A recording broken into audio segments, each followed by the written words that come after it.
আমার কও যে জান্নাতের ভিতরে যে গাছটা আছে ওই গাছতলা তুমি যাইও না, আবার গাছে যায়া বলো যে গাছ তুমি আদমের পিছ ছাড়ো না। আল্লাহ তুমি বদমাইশি থার জায়গা পাও না, জোরে কর নাউজুবিল্লাহ। আদম আলাইহিস সালাম যদি বলতো, আমার মনে হয় পৃথিবীর কোনো থিওরিতে ভুল ছিল না। কারণ আদম আলাইহিস সালাম যদি যুক্তি দিয়ে তর্ক দিয়ে যদি আল্লাহর সাথে সামনাসামনি তর্ক করতো, আল্লাহ তুমি একবার আমাকে বলো গাছতলা যাইও না, আর গাছের কও আমার পাশ ছাড়ো না, তোমার মক্কর থার জায়গা নাই। আমি গাছের ফল খাইছি, ঠিকই করছি। আল্লাহ আবার বলতেছে, আদম তুমি ফল খাইছাও, এটা ভুল করছাও, এতে কি তোমার কোনো প্রতিক্রিয়া আছে? তোমার কি কোনো অপরাধ, এরকম কোনো অপরাধী বা তুমি ভুল করো নাই এরকম কি কোনো কথা তোমার আছে? আদম বলতেছে, হে আল্লাহ আমার কোনো কথা নাই, তুমি যখন বলেছো এটা ভুল, আমি নিঃসন্দেহে বলে দিলাম এটা আমার ভুল। জোরে কোন সুবহানাল্লাহ। হযরতে আদম আলাইহিস সালাতু ওয়াস সালাম আল্লাহর চেহারার দিকে তাকায়া, নূরে তাজাল্লির দিকে তাকায়া কোকিল কণ্ঠ দিয়ে বলে, আল্লাহ তুমি যখন বলেছো ভুল, আমি মাথা নত করে নিলাম এটা আমার ভুল, কারণ আমি অপরাধ করেছি, গাছতলা যাওয়া নিষেধ করেছো, আমি গেছি, কিন্তু এর পিছনে যুক্তি দিতে গেলে আমি বহুত দিতে পারবো, আমি দেব না, কারণ এক বাক্যে স্বীকার করে নিলাম আমার ভুল হয়ে গেছে। আল্লাহ তুমি কি ক্ষমা করবে না? তুমি তো ম্যাগনেটের ভিতরে বলেছো রহমান মানে দয়ালু, তুমি তো সকল মানুষের গোপন রাখার জন্য তোমার নাম রহমান, অতএব আজকে আমি যে ভুলটা করেছি আমাকে তুমি ক্ষমা করবে না। আমার আল্লাহ রাব্বুল আলামিন বলেন, বান্দা রে, পাহাড় পরিমাণ ভুল যদি তুমি করো, রাত্রের অন্ধকারে যদি তুমি গোপনে গোপনে বসে তোমার রেকর্ড দিয়া, তোমার কলম হাতে নিয়া তোমার হৃদয়টার ভিতরে একবার অঙ্কন করে বলো, ইকরা কিতাবাকা কাফা বিনাফসিকাল ইয়াউমা আলাইকা হাসিবা, তুমি যদি হিসাব নিকাশের জন্য রাত্রি বেলায় অন্ধকারে বসে শয়নকালে বিছানার মধ্যে যায় একবার আত্মসমালোচনা করে, একবার যদি তুমি আদম আলাইহিস সালামের মতো মাথা নত করে বলো, আল্লাহ আমি আমার জীবনের সব গুনাহগুলো তোমার কাছে ক্ষমা চাই, এজন্যই তো তুমি তোমার নাম রেখেছো রহমান। আমার আল্লাহ ডাক দিয়ে বলে, আমি এমন একটা রহমান, আমি তোর সব পাপগুলো গোপন করে দিয়া বিনা হিসাবে জান্নাত দিয়া দেব। জোরে কোন মারহাবা। ভাইরা আমার, বন্ধুরা আমার, আল্লাহর নাম রহমান, এমন একজন দয়ালু, তিনি বলেন আমি এমন একটা দয়ালু, এই লোকটা যখন জীবনের সব ভুলের কথা স্মরণ করে, জীবনের সব ভুলের কথা একবার চিন্তা করে, রাত্রিবেলায় বসে বসে নিজে ইচ্ছায় নিজে নিজে আত্মসমালোচনা করে, নিজেকে নিজের কাছে ভুল করে, আত্মসমর্পণ করে, আমার আল্লাহ বলেন যে লোকটা আগে আত্মসমর্পণ করবে সেই লোকটাই হলো 1 নম্বরের ঈমানদার। সুবহানাল্লাহ। ঈমানদার লোকেরা কখনো কলার ঝাঁকি দেয় না। আমি বিরাট বড় আলেম, আমি রাস্তা দিয়ে যাচ্ছি, লোকেরা কেন আমাকে সালাম দেয় না? আমি একজন প্রধানমন্ত্রী, আমাকে সালাম দাও। আমি এলাকার শেল্ডার, আমি বড় নেতা, আমি অমুক সাহেব, আমি চেয়ারম্যান সাহেব, আমি এমপি সাহেব, আমি বিরাট নেতা সাহেব, আমি ধোঁড়া সাহেব, আমি জাত সাহেব, আমি গোমা সাহেব। এরকম বহুত সাপ রাস্তায় পাওয়া যায়, ঠিক না বেটি? এমনও কিছু সাপ আছে যে সাপগুলোর পায়ের চটিও নাই, পায়ের জুতা নাই, অথচ এই সাপগুলো ক্ষমতার দাপটে অনেক সময় কলার ঝাঁকি দিয়ে বলে, আমি অমুক সাপ, আমাকে তোমরা সালাম দাও। আল্লাহ বলছেন মানুষের কাছ থেকে কোন সাহেব সালাম চায়া নিতে পারবে না।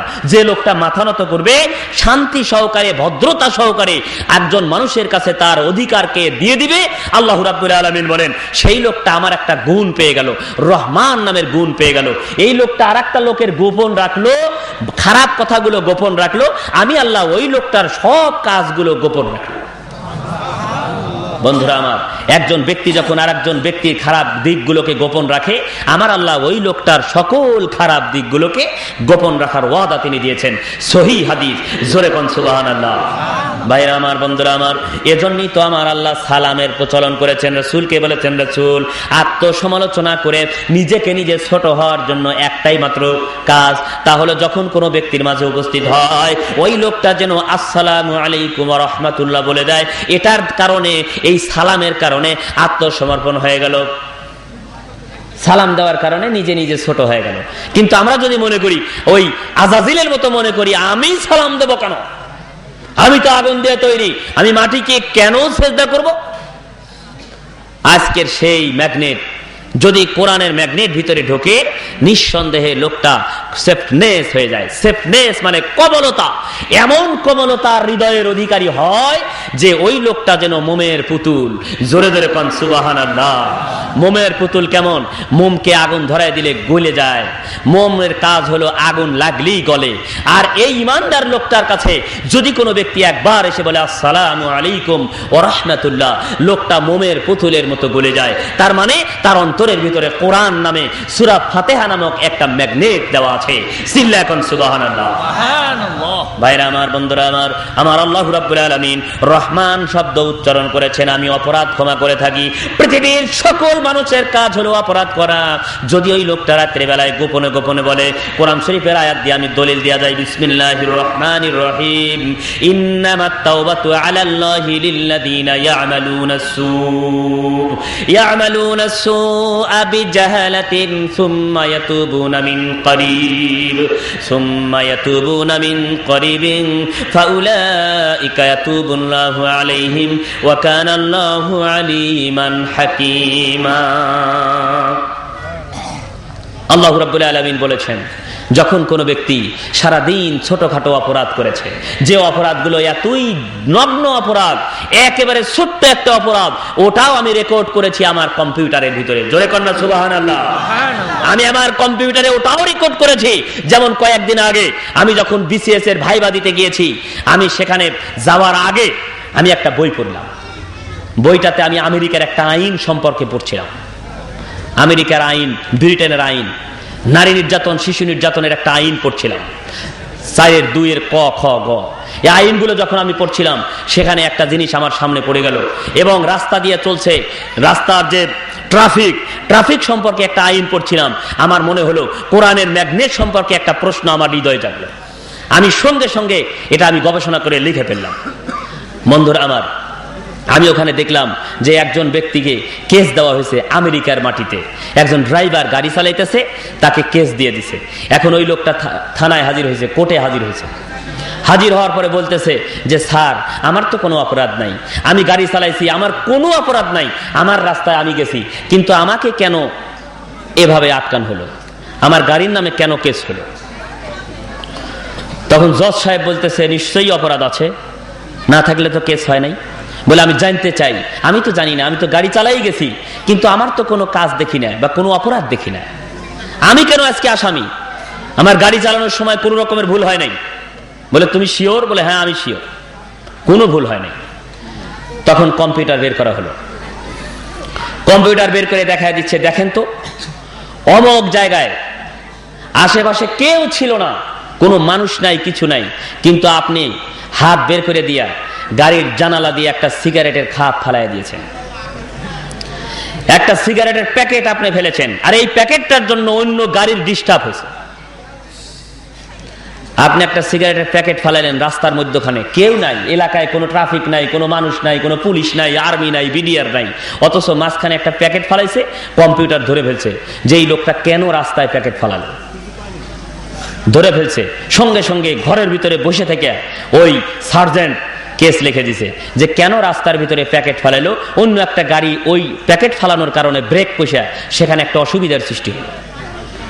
লোকটা বলতেছে আমি তো জানি না, এটা কেমন করে হলো? বলে বিদেশের মাটিতে প্রত্যেকটা জায়গায় এমন কম্পিউটার সেট করা, আর সব কম্পিউটারের একটা হেড কম্পিউটার হেড কোয়ার্টারে রাখা আছে।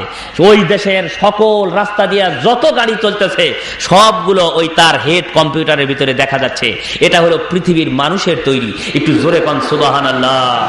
পৃথিবীর মানুষ একটা কম্পিউটার বানাইছে, যে কম্পিউটারের ভিতরে সকল রাস্তা ট্রাফিকেরা কি করতেছে সবগুলো তার কম্পিউটারে পাওয়া যায়। আল্লাহ রাব্বুল আলামিন ডাক দিয়ে বলে, বান্দারে ম্যাগনেট নামক কোরআন, এই কোরআন নামক একটা কোরআনের ভিতরে আলহামদুলিল্লাহ সূরার একটা ম্যাগনেট আছে। আমি আল্লাহর কাছে এমন একটা ম্যাগনেট রেখে দিলাম, এমন একটা কম্পিউটার আমি রেখে দিলাম, যে যেখানে সিগারেটের প্যাকেট ফালান না কেন, যে যেখানে যে কাজটা করুক না কেন, একটা ছোট্ট একটা কাজ যদি পানির নিচে গিয়েও করে, সমুদ্রের অতল গহরে গিয়েও করে, আমি আল্লাহ রাব্বুল আলামিন আমার কম্পিউটারের ভিতরে সঙ্গে সঙ্গে উঠে পড়ে। তার মানে 1 নম্বরের বিশাল কম্পিউটার আমি আল্লাহ নিজের হাতে নিয়ে বসে আছি। জোরে জোরে কোন মারহাবা। বর্তমান বিশ্ব যে কম্পিউটার বর্তমান বিশ্বকে নিয়ন্ত্রণ করছে। আল্লাহ রাব্বুল আলামিন বলেন তার চেয়ে বড় কম্পিউটার আমার কাছে আছে। কোরআন শরীফের সূরাতুন নাহল 14 নম্বর পারার চলে যান, সূরা নাহল 7 নম্বর পৃষ্ঠা। 7 নম্বর পৃষ্ঠায় যান, আল্লাহ রাব্বুল আলামিন পর্যায়ক্রমে বলেছেন বিসমিল্লাহির রহমানির রহিম وَتَحْمِلُ أَثْقَالَكُمْ إِلَى بَلَدٍ لَّمْ تَكُونُوا بَالِغِيهِ إِلَّا بِشِقِّ الْأَنفُسِ إِنَّ رَبَّكُمْ لَرَءُوفٌ رَّحِيمٌ وَالْخَيْلَ وَالْبِغَالَ وَالْحَمِيرَ لِتَرْكَبُوهَا وَالزِّينَةَ وَيَخْلُقُ مَا لَا تَعْلَمُونَ وَعَلَى اللَّهِ قَصْدُ السَّبِيلِ وَمِنْهَا جَائِرٌ وَلَوْ شَاءَ لَهَدَاكُمْ أَجْمَعِينَ। ঢোকেন কোরআনের ম্যাগনেটে, যা দেখেন আল্লাহ রাব্বুল আলামিন ওই জায়গায় বলেছেন পৃথিবীতে এমন জিনিস তৈরি হবে আমার কাছে আগেই আছে, যেটাকে ইংরেজিতে বলা হয় সির, SEER। সির শব্দের অর্থ ফিল্ম। আমি আল্লাহ রাব্বুল আলামিন গোটা পৃথিবীর ফিল্ম আমার কাছে রেখেছি। 1 নম্বরের কম্পিউটারে আমার ফিল্ম রেখে দিয়ে পৃথিবীতে যে সিডি গুলা পাঠিয়ে দিলাম, যে ডিভিডি গুলা পাঠালাম, যে ধরনের রেকর্ড পাঠালাম, এটা আগেই আমার কাছে রয়ে গেছে। আল্লাহ রাব্বুল আলামিনের হাতে বিশাল আকারের কম্পিউটার, আর সেই কম্পিউটার থেকে ধারণকৃত যে ম্যাগনেট, আর সেই ম্যাগনেট নাম হলো সূরাতুল ফাতিহা, আলহামদুল সূরা। আল্লাহ রাব্বুল আলামিন সূরা রহমান, আলহামদুল সূরার রহমান শব্দ দ্বারা বলেছেন, বন্ধুরা আমার, ভাইরা আমার, বন্ধুরা আমার, রহমান শব্দ অপরাধ গোপন করা। আল্লাহ রাসূল বলেছেন রাত্রে যদি কোনো ব্যক্তি নিজেকে অপরাধ গোপন করে, অন্যের অপরাধ গোপন করে আল্লাহর কাছে চায়, আল্লাহ তুমি আমাকে ক্ষমা করে দাও, একনিষ্ঠভাবে তওবা করে, তওবাতুন নাসুহা করে, আল্লাহ রাব্বুল আলামিন বলেন তার অতীতের সব গুনাহ মাফ। সুবহানাল্লাহ। আপনারা কি চান না অতীতের গুনাহ মাফ করতে? কারা কারা চান একটু হাত তুলে দেখান তো। নারায়ে তাকবীর, নারায়ে তাকবীর। আল কোরআনের আলো, আল হাদিসের আলো, নারায়ে তাকবীর। হাত নামান। সম্মানিত উপস্থিতি, আমরা চাই যে আমরা একমাত্র আল্লাহ রাব্বুল আলামিনের ওই ম্যাগনেটকে আমাদের ভিতরে ধারণ করতে, যে ম্যাগনেট দিয়ে কারেন্টের তারের উপর দিয়ে হাঁটলেও তাকে বিদ্যুৎ আটকাবে না। আমার আল্লাহ রাব্বুল আলামিন রহমান নাম ধারণ করে বলেছেন আমি তোমার অপরাধ ক্ষমা করে থাকি। আমার নাম মালিক।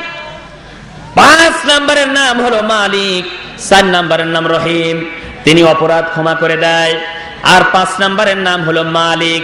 মালিক শব্দের অর্থ হলো তিনি সকল কিছুর কর্তা, তিনি হলেন মালিক।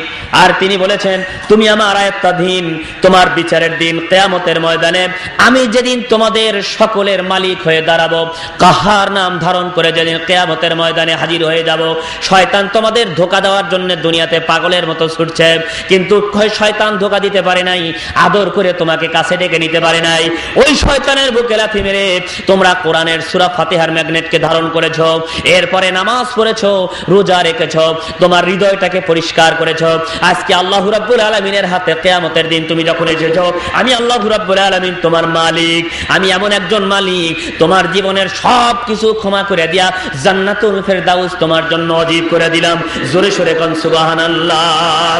ইন্নাল্লাযীনা আমানু ওয়া আমিলুস সালিহাত কানাত লাহুম জান্নাতুল ফিরদাউসি নুজুলা।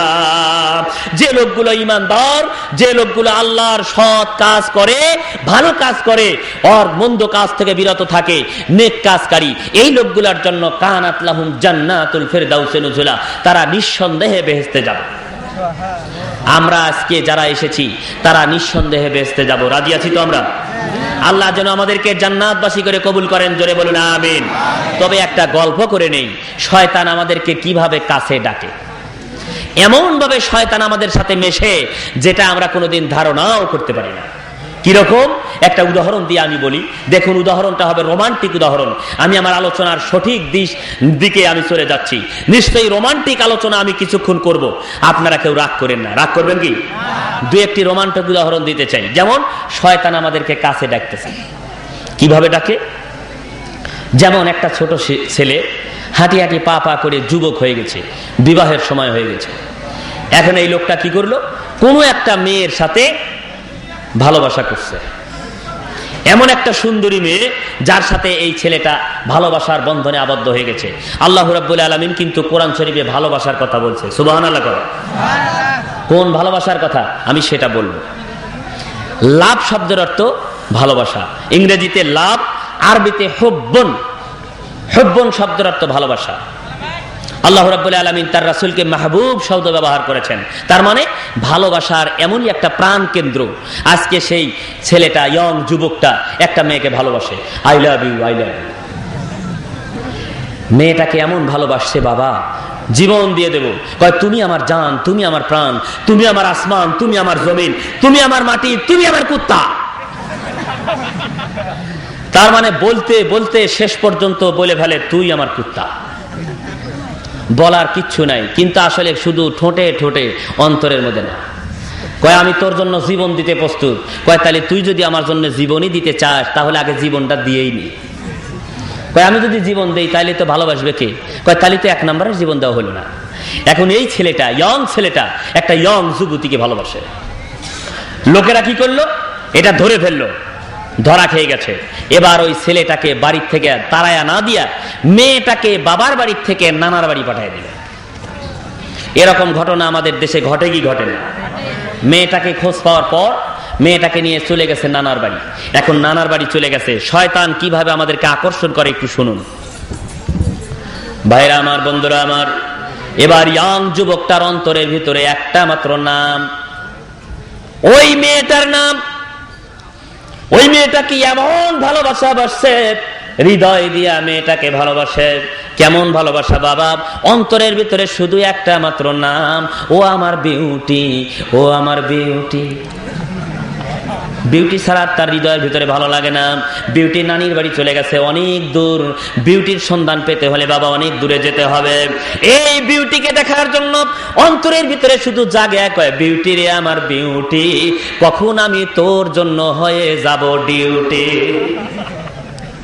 বন্ধুরা আমার, এই বন্ধুটা বিউটির জন্য পাগল, নানির বাড়ি চলে গেছে। এবার খোঁজ পায় না, অনেক খোঁজ করে দেখে মেয়েটা অনেক দূরে নানির বাড়ি চলে গেছে। কিন্তু এই বিউটিকে ছাড়া তো আর এই লোকটার ভালো লাগে না, এই যুবকটার আর ভালো লাগে না। এবার নিজে কি করলো, বড় লোকের ছেলে, বিউটিকে পাওয়ার জন্য পাগলের মতো সুইটা কামলা বেচার ভান ধরে একটা ঝোলা খেতা কান্দের উপরে নিয়ে সোজা চলে গেছে নানির বাড়িতে। ওই নানির বাড়ির এলাকায় একটা বড় লোকের বাড়ি চলে গেছে। যায়া ওই বড় লোকের ঘরের কর্নারে, দরজার কর্নারে দাঁড়ায় হাউ হাউ করে কাঁদতেছে। কয়, ও চাচা, আমার মতো গরিব মানুষ আর দুনিয়ায় নাই, আমি কামলা বেচবার আসছি চাচা, দয়া করে তুমি একটু আমার কামলা নিবে কিনা কও। লোকটা দেখছে আমার তো কাজের দরকার, ইয়ং মানুষ, কামলা বেচবার আসছে, দেও কত করে দিন নিবে। বলে আমার টাকা পয়সার দরকার নাই, খালি ডোক সাবাও দিলেই চলবে। ডোক সাবাও চেনেন তো আবার? তার মানে শুধু খাইবার দিলেই চলে।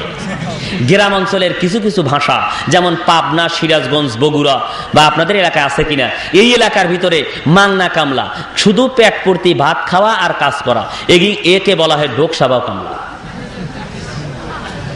আপনাদের এলাকায় কি বলে জানি না।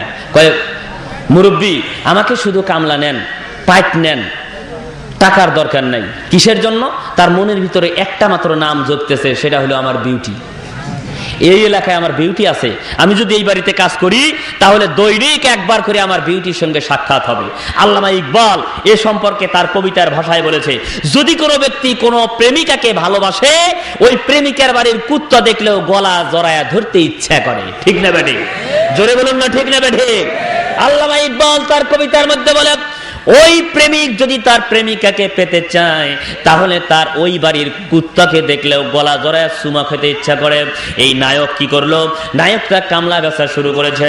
বন্ধুরা আমার, এই কামলা বেচা লোকটা কি সুন্দর করে তার বাড়িতে চলে গেছে। বাড়ির পাশে গিয়ে এক মুরব্বীর বাড়িতে কামলা দেয়। মুরব্বী দেখছে মাংনা কামলা ছাড়িয়ে দিয়ে তো আর লাভ নাই, যুবক মানুষ অনেক কাজ করতে পারবে। এবার এই লোকটাকে কামলা নিছে, কয়েকদিন যায়, কিন্তু ছেলেটার নাম জিজ্ঞেস করে, বাবা তোমার নাম কি? কয়, চাচা রে, আমার যে নাম, এই নাম শুনলি কিন্তু সব মানুষ গাইল পারে। এই নাম শুনলি সব মানুষ গাইল পারে। এই নাম আমি কইতে পারবো না। হঠাৎ করে দেখে ওই মেয়েটা যে বাড়িতে গেছে ওই বাড়ির মুরব্বী রাস্তা দিয়া যায়, এখন বলতেছে ও নানা, ও নানা, আমি তোমার বাড়িতে একটু কামলা দিবার চাই। এবার এই বাড়ির মুরব্বী ওই বাড়ির মুরব্বীর কাছে হস্তান্তর করে দেয়। ওই নানা জিজ্ঞাসা করে, ও মিয়া তোমার নাম কি?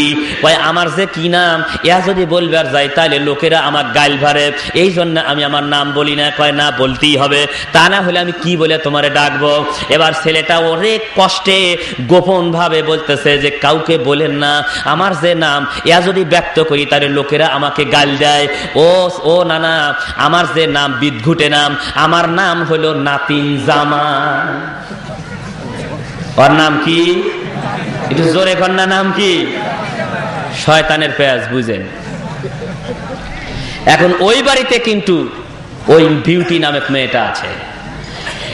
এখন ছেলেটা মাংলা কামলা দিছে, কিছুক্ষণ পর ডাক দিছে, খোকন আসো, চরার ভিতরে কাজ করতে যাব।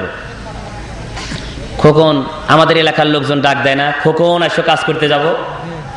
এরকম ওই মুরব্বী তখন ডাক দিছে, নাতিন জামাই চলো যাই কাজ করে আসি। নাতিন জামাই মনে মনে হাসে আর কয়, আমার নাম তো খোকন, কিন্তু এখানে নাম পড়াইছি নাতিন জামাই, দেখি আমার টার্গেট ঠিক আছে কিনা। নাতিন জামাই নামটা তো খারাপ না, বেশ ভালোই।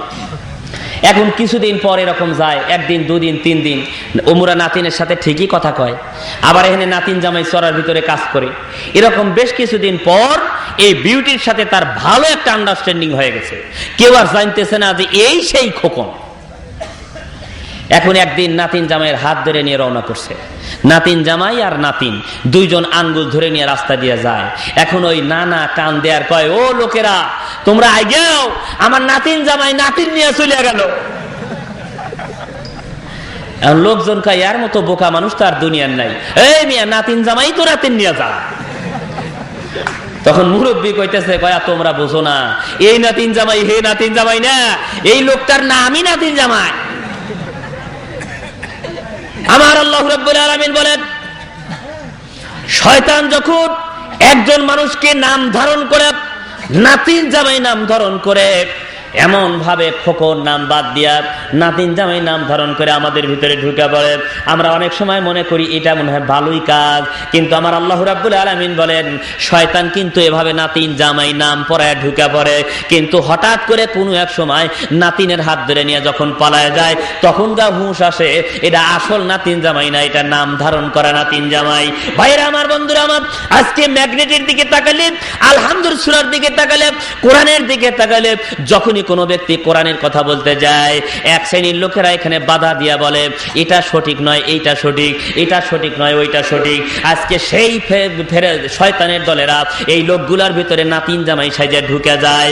এই ম্যাগনেট নিশনারে তোরা, এই ম্যাগনেট নিশনা কোরআন শরীফ যদি ভিতরে যায়, এই লোকটা জীবনে আর দুনিয়া চায় না, দুনিয়ার সব লাথি মেরে দিয়া কোরআন শরীফ বুকে নিয়া আর সূরা ফাতিহার ব্যাখ্যা অন্তরের ভিতরে নিয়া আল্লাহ ওয়ালা হওয়ার জন্য দিন রাত তাসবিহ পাঠ করে, আল্লাহ আল্লাহ নাম জপে লোকটা পাগলের মতো হয়ে যায়। আমার আল্লাহ বলে, বান্দারে নামাজে দাঁড়ায় আলহামদুলিল্লাহ সূরা পড়ে, এরপরে জিকিরের মধ্যে সূরা ফাতিহা পড়ে, চলাফেরার ভিতরে সূরা ফাতিহা পড়ে। যদি কোনো ব্যক্তি একবার সূরা ফাতিহা নামাজের মধ্যে অন্তর ভরে পড়তে পারে, মহান রব্বুল আলামিন কয় এই ম্যাগনেটটা তার অন্তরের ভিতরে যাওয়ার কারণে আমি আল্লাহ রব্বুল আলামিন ওই শয়তানের শয়তানকির থেকে দূর করে দিয়া তাকে জান্নাতুল ফেরদাউসে দিয়া দেব। জোরে কোন মারহাবা। কঠিন কিয়ামতের ময়দানে এই নাতিন জামাই, ওই শয়তান কখনো তারে অ্যাট্রাকটিভ করতে পারবে না। এই লোকটার পায়ের ভিতরে, ম্যাগনেটওয়ালা লোকটার পায়ের ভিতরে আমি রাবার সিস্টেম করে দেব। এমনকি হাসরের ময়দানে ওই লোকটা যখন কি করবে, হাসরের ময়দানে তারের উপর দিয়ে হাঁটবে। কোরআন শরীফের তাফসীরের ভিতরে বৈজ্ঞানিক থিওরিতে পাওয়া যায় আলহামদুলিল্লাহ সূরার ভিতরে 5টা অক্ষর রয়ে গেছে বাবা, আলহামদু এর ভিতরে অক্ষর রয়েছে 5টা। বৈজ্ঞানিকেরা বলেছে 5টা শব্দ দিয়ে আমার রাসূলের নাম উচ্চারণ করা হয়। 5টা অক্ষর দিয়া আমার আল্লাহ নামাজকে সৃষ্টি করেছেন, 5টা অক্ষর দিয়া তিনি 5টা বিনা ইসলামের সৃষ্টি করেছেন। এভাবে যদি হিসাব করে দেখা যায় 5 5 দিয়া আমার আল্লাহ 5টা অক্ষরের সাথে তিনি জান্নাত তৈরি করেছেন। বন্ধুরা আমার, এজন্য আলহামদুর ভিতরে 5টা অক্ষর রয়ে গেছে, আর লিল্লাহর ভিতরে 3টা অক্ষর রয়ে গেছে। আলহামদুলিল্লাহ যদি কোনো ব্যক্তি 8টা অক্ষর জল পড়লো, আমার আল্লাহ রাব্বুল আলামিন ওই নামাজি ব্যক্তির জন্য 8খানা জান্নাত ওয়াজিব করে দিয়েছে। জোরে জোরে কোন মারহাবা। ভাইরা আমার, বন্ধুরা আমার, আলহামদু সূরার 2য় নাম্বারের তাফসিরে আমি যেতে চাই। যদি কোনো ব্যক্তি নামাজ পড়ার জন্য দাঁড়ায় যায়, আলহামদুলিল্লাহ শব্দ উচ্চারণ করেছে, নবীজি আমার তার হাদিসের ভিতরে বলেছে, আহারে এই লোকটা কুসিমাতুস সালাতু বাইনি ওয়া বাইনা আবদি, যদি ওই লোকটা একবার আমি আল্লাহ রাব্বুল আলামিনের জন্য নামাজ পড়ার জন্য দাঁড়ায় যায়, আলহামদু শব্দটা উচ্চারণ করেছে, আলহামদুলিল্লাহ পড়ার কারণে আমি আল্লাহ তাবারক তাআলা ওই লোকটার ভিতরে ম্যাগনেটের সৃষ্টি হয়ে গেল, এমন তাজাল্লির সৃষ্টি হয়ে যায়, ওই লোকটা আর আমার ভিতরে কোনো তফাৎ থাকে না। বাইনি ওয়া বাইনা আবদি ওয়া লি আবদি মা সাআলানি, এই লোকটা এবং বান্দার ভিতরে এমন সম্পর্ক হয়ে যায় যেমন মাঝখানে কোনো ফাঁকা থাকে না, আল্লাহ এবং বান্দা সমান সমান হয়ে যায়। জোরে জোরে কোন মারহাবা। একেবারে সামনাসামনি হয়ে গেছে। ভাইরা আমার, বন্ধুরা আমার, এই আলহামদুর সূরা ফাতিহা এমন একটা ম্যাগনেট, নামাজ পড়ার সময় বলে আল্লাহ আলহামদুলিল্লাহ, আল্লাহ সকল প্রশংসা তোমার জন্য, তুমি ছাড়া পৃথিবীতে কেউ নাই, তুমি ছাড়া আমার সৃষ্টিকর্তা কেউ নাই, তুমি তো ব্রহ্মাণ্ডের মালিক, তুমি হলে গোটা পৃথিবীর মালিক। এই লোকটা যখন নামাজের মধ্যে দাঁড়ায় যায়, আমার আল্লাহ রাব্বুল আলামিন ফেরেশতা পাঠায় দিয়ে কয়, ফেরেশতারা রে তাড়াতাড়ি যা, এই লোকটা কি চায়, মা সাআলানি, এই লোকটা আমার কাছে যা চাবে নামাজের মধ্যে দাঁড়ায় আমি আল্লাহ তাবারক তাআলা তাকে আমি তাই দান করে দেব। জোরে জোরে কোন মারহাবা। ভাইরা আমার, বন্ধুরা আমার, রব্বিল আলামিন, আল্লাহ গোটা জগতের মালিক হইলা তুমি ছাড়া তো এই জগতের কোন মালিক কেউ নাই। এই লোকটা একমাত্র আল্লাহর কথা স্মরণ করি, আল্লাহকে মালিক বানায়া, রব বানায়া নামাজের মধ্যে দাঁড়াইছে, রুকু সিজদার মধ্যে গিয়ে আল্লাহর তাসবিহ পাঠ করছে, নামাজে দাঁড়ায় বলে রব্বিল আলামিন। এর ভিতরে অক্ষর রয়েছে 10টি, আগের 8 আর এই 10 সমান 18টা অক্ষর। যদি কোনো ব্যক্তি 18টা অক্ষর নামাজের মধ্যে দাঁড়ায়া পড়লো, বিজ্ঞান তার প্রমাণ করে দিয়েছে 18টা অক্ষর পড়ার কারণে আমার আল্লাহ রাব্বুল আলামিন ওয়াদা করেছেন 18,000 মাখলুকাত তিনি সৃষ্টি করেছেন। গোটা 18,000 মাখলুকাতের আমলনামায় যত সওয়াব হবে, এই ম্যাগনেটওয়ালা ব্যক্তি, আলহামদুর সূরা পড়াওয়ালা ব্যক্তি, নামাজের মধ্যে সূরা ফাতিহা পড়নেওয়ালা ব্যক্তির জন্য আমার আল্লাহ রাব্বুল আলামিন 18,000 মাখলুকাতের সওয়াব তার আমলনামার মধ্যে দিয়ে দেবে। চিল্লায় কোন মারহাবা। আমার রাসূল বলেছেন, লা সালাত ইল্লা বিসূরাতিল ফাতিহা, যদি কোনো ব্যক্তি আলহামদুর সূরা না পড়ে, এই লোকটার কোনো নামাজ হবে না। সুবহানাল্লাহ। আলহামদুর সূরা ছাড়া নামাজ হয়? জোরে বলুন, হয়? সূরা ফাতিহা ছাড়া নামাজ হবে না। আলহামদুর সূরা হলো আল্লাহ রাব্বুল আলামিনের মেমরি কার্ড। সুবহানাল্লাহ। ভাই আমার, বন্ধুরা আমার, এই যে কি সুন্দর একটা মোবাইল ফোন দেখছেন, এই মোবাইল ফোন এর ভিতরে একটা মেমোরি কার্ড আছে। গোটা পৃথিবীর সবকিছু এই মেমোরি কার্ডের ভিতরে ঢুকানো সম্ভব। কম্পিউটারের হার্ড ডিস্ক একটা মেমোরি কার্ড, এই মেমোরি কার্ডের ভিতরে পৃথিবীর সব আনা সম্ভব। ইন্টারনেটের মাধ্যমে গোটা পৃথিবী ধরে নিয়ে আসা সম্ভব। একটা মেমোরি কার্ডে গোটা পৃথিবী মানুষ আনতে পারে। আমার আল্লাহ কয়, বান্দারে, একজন মানুষের জ্ঞান এত সামান্য, ওই লোকটা যদি একটা মেমোরি কার্ড 2.5 গিগা, 3 গিগা অথবা 8 গিগা বা 16 গিগা একটা মেমোরি কার্ডের ভিতরে এমনকি গোটা পৃথিবীর সব কিছু নিয়ে আসা যায়, তেমনি আমি আল্লাহ রাব্বুল আলামিন গোটা পৃথিবীর মালিক, আমি কেন গোটা পৃথিবী একটা আলহামদু সূরার ভিতরে আনতে পারবো না? জোরে কোন সুবহানাল্লাহ। গোটা কোরআন শরীফের মেমোরি কার্ড হলো আলহামদু সূরা। সুবহানাল্লাহ। ভাইরা আমার, বন্ধুরা আমার, এই সূরা এমন একটি সূরা, এর ব্যাখ্যা যদি করতে যাই 10টি অক্ষর পড়লাম, আগে রাতের এই 10 সমান 18,000 মাখলুকাতের সওয়াব আমাদের আমলনামায় আল্লাহ দিয়ে দিচ্ছে। আল্লাহ কয়, বান্দা রে, নামাজ পড়তেছো, নামাজের ভিতরে তুমি যে সওয়াব পেয়ে যাচ্ছ। কোন কোন আলেম বলে নামাজ পড়লে এত হাজার, এত কোটি, এত সওয়াব পাওয়া যায়। অথচ আমার রাসূল বলেছেন, যদি কোনো ব্যক্তি আল্লাহ বলা হয়, সূরা ফাতিহার ম্যাগনেটটা ভিতরে তৈরি করে নেয়, নামাজের মধ্যে দাঁড়ায় যায়, এই লোকটা যে কত সওয়াব পায় এর কোনো হিসাব করা যাবে না। বেহিসাবি সওয়াব। ভাইরা আমার, বন্ধুরা আমার, এবার আসুন আর রহমানের রহিম। যদি কোনো ব্যক্তি নামাজে দাঁড়ায় গেল, রহমান নাম উচ্চারণ করলো, আমার আল্লাহ কয় এত খুশি হইলাম রে, আমার নাম পড়তেছে, আমি ভালো লাগলো আমার। রহমান মানে দয়ালু, রহিম মানে দয়ালু। রহমান শব্দটা এত ভালো লাগে আমার আল্লাহর কাছে, রহিম শব্দটা আল্লাহর কাছে ভালো লাগে। মাল ফারকু বাইনার রহমান আর রহিম, রহমান এবং রহিমের পার্থক্যটা কোথায়? যদি একটা বার জ্ঞান আমরা নিতে চাই, রহমান দ্বারা এক কথায় বলে দেই, গোটা পৃথিবীর মানুষকে আমার আল্লাহ রিজিক দেয়, এই জন্য তার নাম রহমান। আর খাস খাস বান্দাদেরকে আমার আল্লাহ খাইবার দেয়, নামাজওয়ালা ব্যক্তির জন্য তিনি আলাদা একটা নাম রাখছে, এই জন্য তার নাম রহিম। অতএব রহমান এবং রহিম নাম যখন কোনো ব্যক্তি একবার উচ্চারণ করে, আর রহমান, আমার আল্লাহ বলেন এ পর্যন্ত রহমানের ভিতরে 6টা অক্ষর আছে, আগের 10 আর এই 6 কত হলো বাবা? 16 আর 8 কত বন্ধুরা আমার? আলহামদুর 5, লিল্লাহ 3, 8, রব্বিল আলামিনের ভিতরে 10, 18, আর রহমানের ভিতরে 6, 18 আর এই 6 24। 24টা অক্ষর যদি কোনো ব্যক্তি নামাজের মধ্যে পড়ছে, বন্ধুরা আমার রে, বিজ্ঞান, বর্তমান বিজ্ঞানে নিয়ে রিসার্চ করা শুরু করেছে, যদি কোনো ইমানদার ব্যক্তি, আলহামদুর সূরার ম্যাগনেটওয়ালা ব্যক্তি নামাজে দাঁড়ায় একনিষ্ঠভাবে আল্লাহ রাব্বুল আলামিনের জন্য এরকম তাহরিমা বেদে সুন্দর করে ডাক দিয়ে বলে আর রহমান, আমার আল্লাহ বলে 24টা অক্ষর পর্যন্ত এই লোকটা পড়লো, আমি আল্লাহ তার জন্য কি করলাম? দিন রাত 24 ঘন্টা আমি তৈরি করে দিয়েছি। আমি আল্লাহ রাব্বুল আলামিন 24 ঘন্টার ভিতরে এই লোকটাকে পবিত্র করে কবুল করে নিলাম। জোরে কোন মারহাবা। তার মানে আলহামদুলিল্লাহ সূরার ম্যাগনেট যার ভিতরে আছে, এই লোকটা সব সময় পবিত্র থাকে, কখনো কোনো নাপাক তাকে ছোঁয়া দিতে পারে না। ওই লোকটা পবিত্র যে লোকটার ভিতরে সূরা ফাতিহার বিশ্লেষণ আছে। ভাইরা আমার, বন্ধুরা আমার, রহিম লক্ষ্য করুন, রহিম শব্দের ভিতরে কি আছে? রহিম শব্দের ভিতরে 6টা অক্ষর আছে।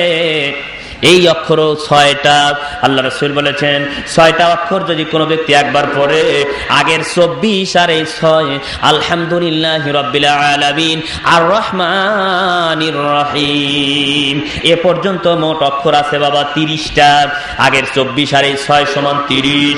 আহারে, গোটা পৃথিবীর মানুষ যখন কিয়ামতের ময়দানে যাবে, ওই দিনকে এমন একটা পুলসিরাতের উপর দিয়ে মানুষ পার হবে, ওই পুলসিরাতের দৈর্ঘ্য হবে 30,000 পথ উপরে উঠতে হবে, 30,000 বছরের পথ সোজা যেতে হবে, আবার 30,000 বছরের পথ নিচের দিকে যেতে হবে। এরকম একটা পুলসিরাতের উপর দিয়ে আমাদেরকে কিয়ামতের ময়দানে যেতে হবে, হাসরের ময়দানে পার হতে হবে। আমার আল্লাহ বলেন, যদি কোন সূরা ফাতিহার ব্যক্তি, কোরআনওয়ালা ব্যক্তি, হাদিসওয়ালা ব্যক্তি, এই হাদিসের ব্যক্তিগুলো নামাজ পড়লো, নামাজের মধ্যে আলহামদুলিল্লাহ সূরা পড়লো, একনিষ্ঠভাবে আমার আল্লাহর কাছে সিজদা করে বলে, আল্লাহ আমার সিজদা নিয়ত করতেছি আমি এই যে এই গ্রামের মসজিদের ভিতরে, সিল্লাপাড়া মসজিদে, কিন্তু নিয়তের সময় পড়লাম কাবাতি শরীফাতে আল্লাহু আকবার। আল্লাহ কয়, বান্দা রে, অন্তর দ্বারা তুমি আমাকে সিজদা করেছো, হৃদয় দ্বারা তুমি আমাকে কবুল করেছো। অতএব এই লোকটা যখন 30টা অক্ষর এক বাক্যে পড়ে, আমার আল্লাহ ওয়াদা করলো এই লোকটাকে কিয়ামতের ময়দানে এই 30,000 বছরের যে পুলসিরাত, এই পথটাকে আমার আল্লাহ বিজলি আকারে পার করে দিয়ে দিবে। জোরে সরে কোন মারহাবা, জোরে বলেন মারহাবা। ভাইরা আমার, বন্ধুরা আমার, আলহামদুলিল্লাহ সূরার ম্যাগনেটটা অত সহজ না। আলহামদুলিল্লাহ সূরার ম্যাগনেট 18 রকমের তাফসীর আমি পড়েছি। বন্ধুরা আমার, লক্ষ্য করুন, মালিকি ইয়াউমিদ্দিন, কঠিন কিয়ামতের ময়দানের মালিক হলেন আমার আল্লাহ। Owner of the day of judgement, নিশ্চয়ই আল্লাহ হলেন কিয়ামতের দিবসের মালিক। এটা আমরা বিশ্বাস করি। যদি তা না করি, কিয়ামতের দিবসের মালিক আমার আল্লাহ, যদি তা না করি তাহলে কিন্তু আমাদের ঈমান থাকবে না। আপনারা কি বিশ্বাস করেন কিয়ামতের মালিক কে? আল্লাহ। কিয়ামতের দিন আমাদের হিসাব দিতে হবে, এটা কি আমরা বিশ্বাস করি? হাসরের ময়দানে আল্লাহ ছাড়া কেউ আমাদের পার করতে পারবে না। হাসরের ময়দানের কথা একটু বলি, কিয়ামতের ময়দানের কথা একটু বলি। আল্লাহ রাসূলের একজন অত্যন্ত জালিলুল কদর সাহাবী হযরতে আবু হুরায়রা রাদিয়াল্লাহু তাআলা আনহু, ইনি একটা হাদিস বর্ণনা করেছেন। হাদিসটা আসছে এভাবে, হযরত আয়েশা সিদ্দিকা তিনি ওই হাদিসটাই বর্ণনা করলেন, সহিহ হাদিস। কিয়ামতের কথা শুনুন, একটু মনোযোগের সহিত শুনুন। সহিহ হাদিস, আমি তো বলছি যে যারা হাদিস পালন করেন সহিহ হাদিস, আমি মনে করি এটাই তারা সঠিক। সহিহ হাদিস পালন করা আমাদের দরকার, কথা ঠিক না ঠিক? যে হাদিসটা সহিহ, আমি বলতেছি মা উত্তাসিলা সানাদাহু বিনাকলিল আদলিল্লাযী যাবতাহু অথবা আমমিসলাহু মুনতাহাহা বা যাবতাহু ইলা মুনতাহা, এরকম একটা শব্দ এসেছে। সহিহ কাকে বলে এর একটা সংজ্ঞা আমি পড়েছি। যেমন আসুন যে এখানে অনেকগুলো রাবী বলেছেন, হযরত আবু হুরায়রা, হযরতে আয়েশা সিদ্দিকা থেকে হাদিসটা বর্ণনা। রাসূল আমার একদিন পাশেই শুয়ে রয়েছে আয়েশা সিদ্দিকার পাশে। আয়েশা সিদ্দিকা তার সবচেয়ে ছোট স্ত্রী, কাছে জড়ায়া ধরে শুয়ে রয়েছে। সুবহানাল্লাহ। কিভাবে শুয়ে আছে? হযরত আয়েশা সিদ্দিকাকে বুকের সাথে নিয়ে শুয়ে আছে, এভাবেই হাদিসে আসছে। হঠাৎ করে ঘুম থেকে উঠে হযরত আয়েশা সিদ্দিকা থরথর করে কাঁপতেছে আর বলতেছে, ইয়া রাসূলুল্লাহ, ইয়া হাবিবাল্লাহ, আমি মরে যাই আর আপনি আমাকে হেফাজত করলেন না। ভাইরা আমার, বন্ধুরা আমার, নবীজি আমার হাউ হাউ করে কান্দে উঠছেন। আয়েশা রে, কি দেখেছো স্বপ্নে? তুমি কি দেখলা? তুমি কেন হাউ হাউ করে কান্দো? হাসরের ময়দানের মালিক আমার আল্লাহ, মালিক ইয়াউমিদ্দিন, one of the day of judgement, এর সম্পর্কে একটা হাদিস আমি বলতে চাই, ছোট্ট হাদিস। হযরতে আয়েশা সিদ্দিকা বলেন, আমি আমার রাসূলকে জড়ায়া ধরলাম, ইয়া রাসূলুল্লাহ, আমার স্বামী রে, আজকে আপনার পাশে শুয়ে শুয়ে আমি ভয় পেয়ে গেলাম, আপনি আমার সাহায্য করলেন না। নবী ডাক দিয়ে বলে, আয়েশা রে, কি স্বপ্ন দেখেছো বলো?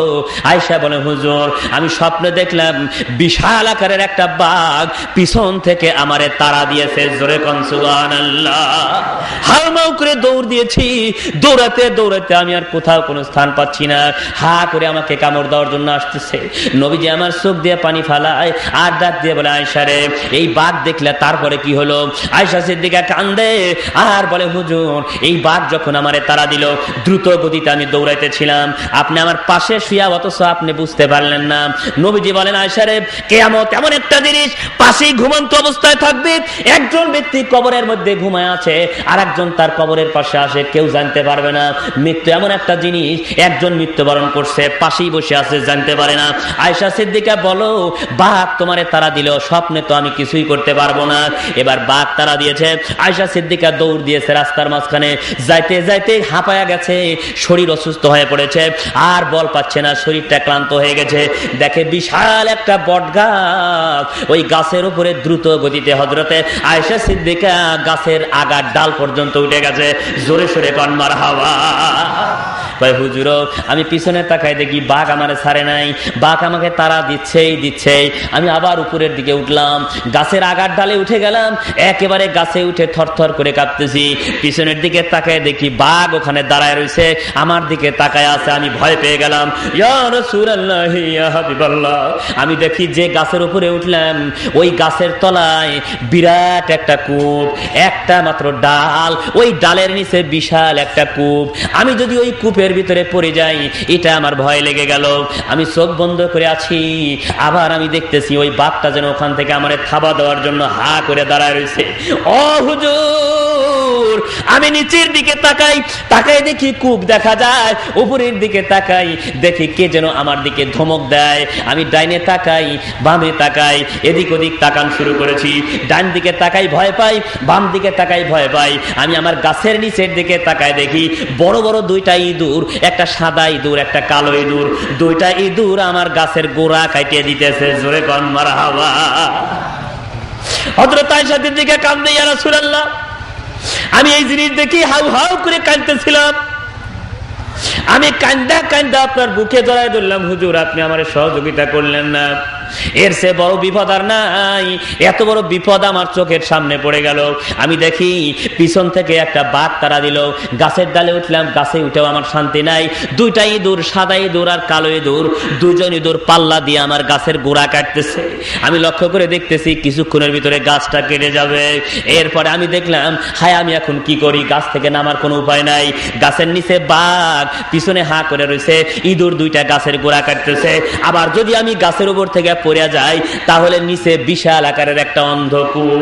ইয়া রাসূলুল্লাহ, যেদিকে তাকাই অন্ধকার আর অন্ধকার। এই বিপদ থেকে রক্ষা পাওয়ার জন্য আমার কোনো কিছুই নাই। হুজুর, এটা দেখার সঙ্গে সঙ্গে আমি আমার স্বপ্ন থেকে চেতন লাভ করলাম। হুজুর বলে, আয়েশা, এটা গোটা পৃথিবীর মানুষের জন্য হাসরের ময়দানের একটা নমুনা তোমারে দেখানো হয় যে যদি কোনো ব্যক্তি একটা হাদিসের উপরে তার জীবন জাত করতে পারে, আমি আল্লাহর রাসূল কথা দিয়ে দিলাম, এই একটা হাদিস তাকে কোরআন এবং হাদিস ওয়ালা বানায় দেবে। চিল্লায় কোন মারহাবা। আমার নবীজি বলেন, আয়েশা রে শুনে নাও, এই হাদিসটা, এই স্বপ্নটার তাজিদ নাসির তুমি শোনো, তাদবীরটা শোনো, ব্যাখ্যা শোনো, তাবিরটা শোনো। বন্ধুরা আমার, আমি বলতে চাই, হযরত আয়েশা সিদ্দিকা বলেন, ইয়া রাসূলুল্লাহ, তাড়াতাড়ি বলুন এই স্বপ্নর তাবিরটা কি। নবী আমার চোখ দিয়ে পানি পড়ে, টস টস করে কান্দে, আর নিজের রুমাল দিয়া হাত দিয়া চোখের পানি মুছে দেয়। আয়েশা সিদ্দিকা রে, পিছন থেকে তোমাকে যে লোকটা তাড়া দিয়েছে, এটাই হলো তোমার মালাকুল মউত, হযরত আজরাইল আলাইহিস সালাতু ওয়াস সালাম। ও আয়েশা সিদ্দিকা, পিছন থেকে বিশাল আকারের একটা বাঘ, প্রতিটা মানুষ সামনের দিকে দৌড়াচ্ছে, পিছনে বিশাল একটা বাঘ আমারে কামড় দেওয়ার জন্য আসছে। এটা হলো ওই আজরাইল। কেউ এই বাঘের থেকে রক্ষা পাবে না, অবশ্যই অবশ্যই তাকে কামড় দেওয়ার জন্য পিছনে দৌড়ায়। পৃথিবীর এমন কোন মানুষ নাই যে মানুষটা আজরাইলের হাত থেকে রক্ষা পাবে। পৃথিবীর কোটি কোটি টাকা যদি কেউ ঘুষ দিতে যায়, তাও আজরাইলের হাত থেকে রক্ষা পাওয়া যাবে না। আজরাইল কিতাবের ভিতরে আসছে, আজরাইলের দুইটা আঙ্গুল, এত বড় বড় আঙ্গুল, যদি কোনো ব্যক্তির বুকের ভিতরে ঢুকায় দেয়, এপার ওপার হয়ে যায়, সঙ্গে সঙ্গে ওই হাত দিয়া মানুষের বুকের ভিতরের থেকে জান কবজ করে নিয়ে আসে। বন্ধুরা আমার লক্ষ্য করুন, এই আজরাইল কিভাবে জান কবজ করছে। আয়েশা সিদ্দিকা বলে, হুজুর তারপর কি হলো? কয় এই পিছনের বাঘটা হলো আজরাইল, আর তুমি যে গাছের ভিতরে উঠছাও, এই গাছটাই হলো বর্তমান দুনিয়া। জোরে সোরে কোন মারহাবা। এই গাছটা কি? জোরে বলেন না, গাছটা কি? দুনিয়ার মোহে পড়ে বন্ধু কত গান গাও, যে গানটা তোমাকে কোনোদিনও মুক্তি দিতে নাহি ভাই। দুনিয়াটা মস্ত বড়, খাও দাও ফুর্তি করো, আগামীকাল বাঁচবে কিনা বলতে পারো। দুনিয়াটা মস্ত বড়, খাও দাও ফুর্তি করো, আগামীকাল বাঁচবে কিনা বলতে পারো। সাপ পারো, ব্যাং পাও, যা পাও খাও, আর ফুর্তি করে যাও। আল্লাহ কয় বেশি দেরি নাই, এই দুনিয়াটা একটা গাছের মতো, দেখবা এই গাছটা বহন করতে চাও, ডালের শেষ পর্যন্ত গেছাও, আর নাই। বৈজ্ঞানিক থিওরিতে বলে, এই দুনিয়াটা একটা গাছ। যদি কোনো ব্যক্তি দুনিয়া রিসার্চ করতে চায়, হায়াতের জিন্দেগির সময় হলো মাত্র 3.5 মিনিট। কয় মিনিট? জোরে কন্যা, কয় মিনিট? দুনিয়ার হায়াতের জিন্দেগি 3.5 মিনিট। বৈজ্ঞানিকেরা রিসার্চ করলো কিভাবে। একজন ব্যক্তিকে গলায় গামছা লাগায় মারলো, গলায় গামছা লাগায় মরণ দিছে, দেখে যে লোকটা মৃত্যুবরণ করতে সময় লাগলো 3.5 মিনিট। তার মানে হায়াতের জিন্দেগি কয় মিনিট? আরে 3.5 মিনিটের জিন্দেগি। গাছটা হলো পৃথিবী। পৃথিবীকে নিমজ্জিত করার জন্য, এই পৃথিবীটাকে সুন্দর করার জন্য এই গাছটা আমি কি করলাম? দেখলাম মুহূর্তের মধ্যে ফলে ভরে গেল। আয়েশা সিদ্দিকা বলে, ইয়া রাসূলুল্লাহ, আমি দেখলাম গাছটা ফলে সুসজ্জিত, কি সুন্দর ফল। আমি এক মুড়া থেকে ফল খাওয়া শুরু করলাম। আল্লাহর নবী বললেন, আয়েশা রে, তুমি যে গাছে ফল খেচ্ছ, এই গাছটাই হলো দুনিয়া। খাওয়ার পর কি হলো? বলে, আমি যখন ফল খাইতেছিলাম, এক সময় ফল শেষ হয়ে গেল, আমি আর কি খাবো? কিন্তু ফল নাই, পিছনে বাঘ তাড়া দেয়। এবার ডাইন দিকে দৌড়াই, ডাল কেটে গেছে, বাম দিকে দৌড়াই, ডাল কেটে গেল। এবার আর কোনো ডাল নাই, এই ডাল ছাড়া আর কোনো ডাল নাই। কিন্তু দুইটা ইঁদুর পিছনে কাটতেছে আর কাটতেছে, একটা কালো ইঁদুর আর একটা সাদা ইঁদুর। নবীজি কাইন্দে দেখো, আয়েশা রে, এই কালো ইঁদুরটা হলো রাত, আর এই সাদা ইঁদুরটা হলো দিন। দিন এবং রাত 24 ঘন্টা তোমার হায়াতের জিন্দেগি কাটতেছে আর কাটতেছে। এভাবে তোমার জিন্দেগি শেষ হয়ে যাবে, আর তোমার এই গাছটা তখন কেটে নিচে পড়ে যাবে। আর তুমি নিচের দিকে তাকায়া বিশাল একটা অন্ধকূপ দেখতে পাও, এই কূপটাই হলো তোমার কবর। আয়েশা সিদ্দিকা বলে, হুজুর, আমি যে স্বপ্নটা দেখলাম এটা সত্যিকার আখিরাতের একটা কথা। নবীজি বলেন, তোমার এই অন্ধকূপ থেকে যদি রক্ষা পেতে চাও, হায়াতের জিন্দেগি থেকে যদি তুমি রক্ষা পেতে চাও, পৃথিবীর মমতায় পড়ে ফল খাওয়ার লোভে যদি তুমি ওই বাঘকে ভুলে যাও, ক্ষমতা এর লোভে, ফলের লোভে পড়ে, দুনিয়ার লোভে পড়ে, ক্ষমতার লোভে পড়ে, নিজের শক্তির লোভে পড়ে, অর্থ সম্পদের লোভে পড়ে, নিজের লোভে পড়ে, স্ত্রী পরিবারের লোভে পড়ে, অর্থ সম্পদের লোভে পড়ে, এরকম ভালোবাসায় পড়ে যদি তুমি দুনিয়ার মোহে পড়ে আজরাইলকে ভুলে যাও, আখিরাতকে ভুলে যাও, তাহলে দেখবা তোমার সামনে 1 নম্বরের গর্ত, তার নাম কবর। নবীজি বলেন, আয়েশা রে, জীবনে কোনোদিন এই লোভ করো না, কারণ এই হাদিসটাই হলো কিয়ামতের 1 নম্বরের হাদিস। জোরে সোরে কোন মারহাবা। ভাইরা আমার, বন্ধুরা আমার, আয়েশা সিদ্দিকা বলে আমি ভয় পেয়ে গেলাম এই হাসরের ময়দানে যখন মানুষ ছটফট করবে, এদিক ওদিক ঘোরাফেরা করছে, মাথার মগজগুলো খোঁজে খোঁজে পড়ছে, নবীজি আমার ওই পাশ থেকে ছোটা গরুর মতো দৌড়াতে থাকবে, এদিক ওদিক ছিটাছিটি করতে থাকবে, আমার উম্মতিরা কোথায় রে, আমার উম্মতিরা কোথায় রে। উম্মতের দলেরা, এমন এক শ্রেণীর উম্মতের দলেরা চুম্বকের মতো রাসূলের গায়ের সাথে লেগে যাবে, যেমন একটা চুম্বক যদি রাস্তা দিয়ে নেওয়া যায়, মাটির সাথ দিয়ে নেওয়া যায়, সব পাথরগুলা, এমনকি ছোট ছোট কণাগুলা, এমনকি কোন কোন লোহার গুঁড়াগুলো, সব লোহার গুঁড়াগুলা ওই ম্যাগনেটের সাথে লেগে যায়। আমার আল্লাহ রাসূল বলেন, যদি কোনো ব্যক্তি দুনিয়াতে কোরআন এবং সূরা ফাতিহার সংস্পর্শে থাকে, আল্লাহর সংস্পর্শে থাকে, এই লোকটা যখন রাস্তা দিয়ে যাবে, কিয়ামতের ময়দানে যাবে, আমি রাসূল একটা চুম্বক হয়ে দাঁড়ায় থাকবো, আর সব লোহার গুঁড়াগুলা আমি চুম্বকের সাথে লেগে যাবে। এর নাম হলো সূরাতুল ফাতিহার ম্যাগনেট। জোরে সোরে কন মারহাবা। আমার নবীজি তাকে নিয়ে জান্নাতে চলে যাবে। বন্ধুরা আমার, আমি আপনাকে অনুরোধ করে বলতে চাই, আজকের দিনে যে লোকটা কিয়ামতের ময়দানে আমরা হাজির হয়ে যাব, সূরা ফাতিহা দিয়ে নামাজ পড়ব, প্রত্যেকটা ব্যক্তি 5 ওয়াক্ত নামাজ পড়ব, নামাজের মধ্যে দাঁড়া দাঁড়া পড়ব। এই 30টা অক্ষর পড়ার কারণে আমার আল্লাহ রাব্বুল আলামিন কিয়ামতের ময়দানে 30,000 বছরের পথ, পুলসিরাতের পথ, আমার আল্লাহ তাকে বিজলি আকারে পার করে দেন। এর নাম হলো সূরাতুল ফাতিহা। মুহাব্বতের সাথে কোন আলহামদুলিল্লাহ। ভাইরা আমার, বন্ধুরা আমার, মালিকি ইয়াউমিদ্দিন, এর ভিতরে 12টা অক্ষর আছে। আগের 30 আর এই 12 সমান 42 কে রিসার্চ করার পর দেখা যায়, আমি সংক্ষেপ করে বলছি, বেশি দেরি করব না, অল্প সময়ের ভিতরে আপনাদেরকে নিয়ে দোয়া করব। কিন্তু একটা কথা বলছি বাবা, হযরতে বিলাল যখন মসজিদের উপরে ছাদে উঠে আজান দেয়, রাসূল বলছেন, ইয়া রাসূলুল্লাহ, আমি কোন দিকে আজান দেব, মনে আছে? জোরে বলেন, মনে আছে? আপনারা শুনে যাবেন না? যদি কেউ বলতে পারেন, হাত তুলে বলেন, হুজুর আমি জানি। পারেন কি আপনারা কেউ? যদি না পারেন তাইলে বসেন, আমি বলবো। দুনিয়ার সব মানুষ কিবলার দিকে আজান দেয়, কিন্তু কিবলার মাথার উপর উঠে হযরত বেলাল কি বলল, হুজুর আমি কোন দিকে আজান দেব? ভাইরা আমার, বন্ধুরা আমার, আলহামদুলিল্লাহ। সম্মানিত উপস্থিতি, যদি কোনো ব্যক্তি আল্লাহ রাব্বুল আলামিনের নবীর ম্যাগনেটকে যদি তার ভিতরে রেখে দেয়, এই লোকটা নিশ্চয়ই জানবে। আজকে আমি আলহামদুলিল্লাহ সূরা দ্বারা বলে যেতে চাই, মালিক ইয়াউমিদ্দিন, ইয়াকা না'বুদু, এ পর্যন্ত মোট 50টা অক্ষর আমরা পড়লাম। ইয়াকা না'বুদু, 50টা অক্ষর যদি কোনো ব্যক্তি পড়ে, হাসরের ময়দানে, হাদিসের ভিতরে আসছে, হাসরের ময়দানের একদিন আর দুনিয়ার হলো 50,000 বছরের সমান। জোরে কোন সুবহানাল্লাহ। নামাজি ব্যক্তিরা নামাজ পড়ে গো, চোখ দ্বারা পানি বের হয়ে যায়, নামাজ পড়তেছে আর কাঁদতেছে, আল্লাহ আমি তোমার কাছে মাথা নত করেছি, তোমার কাছে আত্মসমর্পণ করেছি, তুমি ছাড়া আর আমার দুনিয়ায় কেউ নাই, তুমি তো আমাকে বাঁচানোর মালিক, তুমি তো আমাকে মৃত্যুবরণ করার মালিক, ও আল্লাহ দুনিয়ার সব কিছু ভালো মন্দর মালিক তুমি, এজন্যই তো তোমার কাছে আমি আত্মসমর্পণ করেছি। এবার ইয়াকা না'বুদু, তোমার কাছে আমি তোমার ইবাদত করি আর তোমার কাছেই সাহায্য চাই। আল্লাহ ডাক দিয়ে বলেন, বান্দারে 50টা অক্ষর তুই সুন্দর করে পড়লি, আমি আল্লাহ তোর জন্য একটা সুসংবাদ দিয়ে দিলাম, হাসরের ময়দানে 50,000 বছরের যে দিন হবে, আমি ওই দিনগুলোতে আমি আল্লাহ তোকে বন্ধু বানায় নিলাম। জোরে কোন মারহাবা। আমি আল্লাহ তোর সাথে ভালো ব্যবহার করব।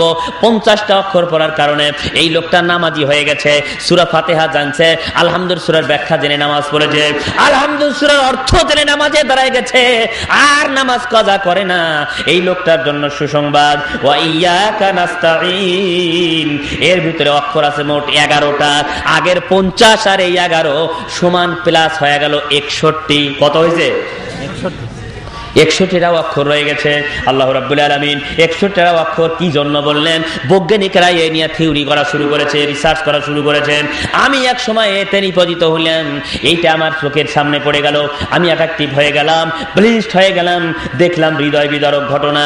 বৈজ্ঞানিকেরা যতই কোরআন গবেষণা করছে, ততই যেন ইসলাম মডারেশন হয়ে গোটা পৃথিবীর মুখে মাথা উঁচু করে দাঁড়াতে সক্ষম হয়েছে। বন্ধুরা আমার, এই 61টা অক্ষর যদি কোনো ব্যক্তি নামাজের মধ্যে দাঁড়ায় একনিষ্ঠভাবে ভাবে আত্মা দিয়ে আল্লাহকে হাজির নাজির জেনে পড়তে পারে, পিছনে আজরাইল, সামনে বাবা কি আল্লাহ রাব্বুল আলামিন, ডাইনে কি জান্নাত আর বামে হলো জাহান্নাম, এটা জেনে যদি কোনো ব্যক্তি নামাজে দ্বারা 61টা অক্ষর পড়বে, আমার আল্লাহ রাব্বুল আলামিন ওয়াদা করেছে এই গোটা পৃথিবী আসমান জমিনে 61টা দরিয়া আমার আল্লাহ সৃষ্টি করেছে, যতগুলো পানি এই দরিয়ার ভিতরে আছে আমার আল্লাহ তাবারক তাআলা এই নামাজীদের আমল নামায় এত পরিমাণ সওয়াব দান করে দিবে। সিল্লাকুন মারহাবা। সম্মানিত উপস্থিতি, এবার আসুন এর নেক্সটে যাই। ইহদিনাস সিরাতাল মুস্তাকিম। মহান রব্বুল আলামিন বলেন এখানে 19টা অক্ষর রয়ে গেছে, এই 19 আর আগের 61 সমান 80। কত হয়েছে? 80টা অক্ষর। কোরআন শরীফের একটা আয়াতের ভিতরে আছে, যখন কোনো ব্যক্তি মদ খাবে, গাঁজা খাবে, জুয়া খেলবে, আফিং খাবে, মদ খাবে, নেশা পান করবে, এই নেশা পান করা ব্যক্তিগুলোর জন্য 80টা ডোররা মারার হুকুম কোরআন শরীফে আছে, যেটাকে আমরা বলি জিহাদ। এই হুকুমটা আল্লাহ কোরআনে দিয়েছেন। এই 80টা ডোররা মারার কথা আল্লাহ কোরআনে বলেছেন। যদি কোনো ব্যক্তি ইহদিনাস সিরাতাল মুস্তাকিম, ভালো একটা পথ চায়, আল্লাহকে বলে আল্লাহ আমি একটা ভালো পথ চাই, কিরকম পথ? এখান থেকে সোজা রাজশাহী যাব, এরকম একটা পথ আমাকে দিয়ে দাও। আসলে কি এই পথের নাম সিরাতাল মুস্তাকিম? এখান থেকে রাজশাহী যাওয়ার জন্য একেবারে ইরির ক্ষেত পাতাইলে রাস্তা, এর নাম কি সিরাতাল মুস্তাকিম? সিরাতুল মুস্তাকিম হলো আলহামদুলিল্লাহ সূরার কোরআন শরীফের বিশাল একটা নাম, সোজা পথ, যে পথ দ্বারা টান দিয়া বেহেশতের মধ্যে যাওয়া যায়। সুবহানাল্লাহ। এই পথের নাম হলো সিরাতুল মুস্তাকিম। যদি কোনো ব্যক্তি ইহদিনাস সিরাতাল মুস্তাকিম পর্যন্ত 80টা অক্ষর পড়লো, আমার আল্লাহ বলে বন্ধুরে ও আমার বান্দা বান্দিরা, 80টা অক্ষর পড়ার কারণে, নামাজের মধ্যে পড়ার কারণে আমি আল্লাহ রাব্বুল আলামিন কি উপহার দিলাম?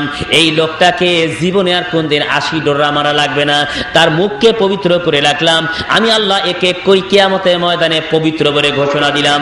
তার মানে নামাজি ব্যক্তি পবিত্র। সিল্লাহ জোরে কোন মারহাবা। নামাজি ব্যক্তি কি? আরো জোরে কোন নামাজি ব্যক্তি কি? পবিত্র। যদি কোন নামাজি ব্যক্তি হয় ওই লোকটা পবিত্র। জেনে রাখবেন তার হৃদয়টা সেফনেস দ্বারা গঠিত, কোমলতা দ্বারা হৃদয়টা গঠন করা হয়েছে। কারণ নামাজি ব্যক্তির যত ভালোবাসা, যত হৃদয় ভালো, যত সোহাগ দিতে পারে, যে লোকটা নামাজ পড়ে না তার মেজাজ হবে উগ্র। যে লোকটা বেনামাজি দেখবেন তার মেজাজ উগ্র। আর যে লোকটা বেশি নামাজ পড়ে, মাথা নত করে আল্লাহর কাছে, এই লোকটা ভালো ভালো কথা বলে, মিষ্টি মিষ্টি কথা বলে, এবং তার কথায় হাসি বের হয়, মধু বের হয়। এজন্য আমার রাসূল বলেছেন নিশ্চয়ই নামাজি ব্যক্তিকে আমার আল্লাহ হৃদয় কোমলতা দ্বারা গঠন করেছেন। সম্মানিত উপস্থিতি, আজকে আমি আপনাদেরকে নিশ্চয়ই এই কথাটি না বলে শেষ করছি না।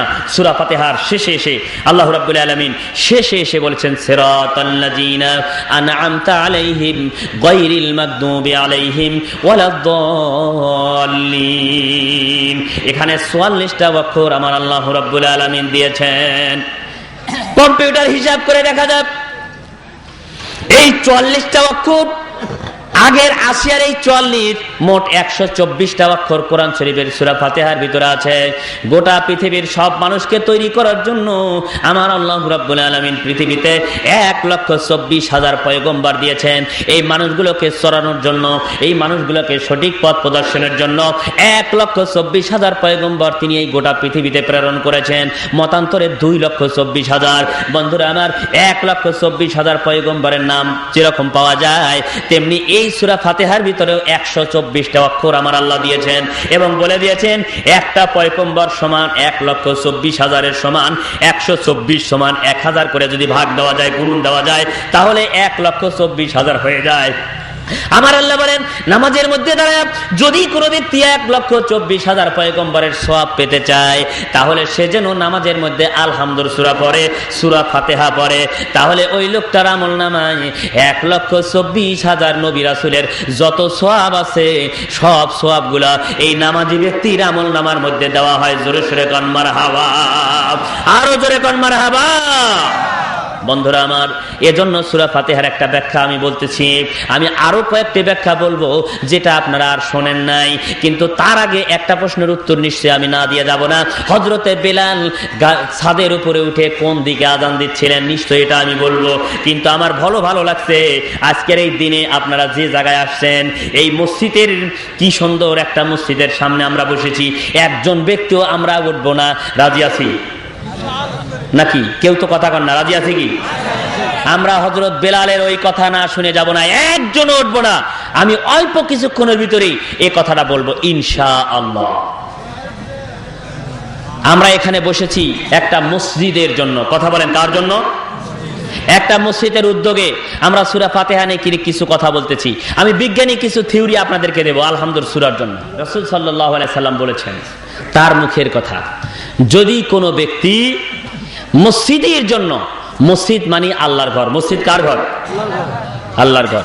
আল্লাহ রাব্বুল আলামিনের রাসূল বলেছেন, যখন কাবা শরীফ নির্মাণ করা হয়, ফেরেশতারা যখন কাবা নির্মাণ করলেন, আল্লাহ রাব্বুল আলামিন বললেন, হে ফেরেশতারা, কাবা নির্মাণ হয়ে গেছে? বলে জি। তাহলে এখন কিছু পাথর বেঁচে গেছে। তখন ফেরেশতারা বললেন, আল্লাহ এই পাথরগুলো কি করব? আল্লাহ রাব্বুল আলামিন বললেন, ছিটাই দাও, পৃথিবীতে ছিটাই দাও। ফেরেশতারা উক্তি করলেন, আল্লাহ এই 4টা পাথর ছিটাই দেব, এই পাথরগুলো ছিটাই দিলে কত দূর যাবে? আল্লাহ বলেন, ছিটাই দেওয়ার দায়িত্ব তোমার, আর এই পাথরগুলো গোটা পৃথিবীর আনাসে কানাসে পৌঁছায় দেওয়ার দায়িত্ব আমি আল্লাহ। সুবহানাল্লাহ। ভাইরা আমার, বন্ধুরা আমার, ফেরেশতারা যখন সেই পাথরগুলো ছিটায় দেন, সব পাথর কণাগুলো যেখানে যেখানে পড়েছে সেখানে সেখানে একটা করে মসজিদ হয়েছে। চিল্লায় কোন মারহাবা। আমি নিঃসন্দেহে বলতে পারি এই মসজিদটা কাবা শরীফের একটা অংশ। ঠিক না? ঠিক। একটা পাথর এখানে আছে, কাবা শরীফের একটা পাথর এখানে আছে, তাহলে এইখানে একটা টাকা দেওয়া মানেই কাবা শরীফে দান করা। সুবহানাল্লাহ বলেন। আমার রাসূল এজন্যই বলেছেন যে একটা মসজিদের একটা ইট যদি কোনো ব্যক্তি দেয়, মহান রব্বুল আলামিন তাকে জান্নাতের ভিতরে একটা জান্নাত বানায় দেয়। কাবার মাথার উপরে উঠে আল্লাহ রাসূলকে বলেছিলেন, ইয়া রাসূলুল্লাহ, দুনিয়ার সকল মসজিদ থেকে আজান হয় কিবলার দিকে, কিন্তু আমি আজকে কিবলার মাথার উপর উঠেছি, আমি কোন দিকে আজান দেব?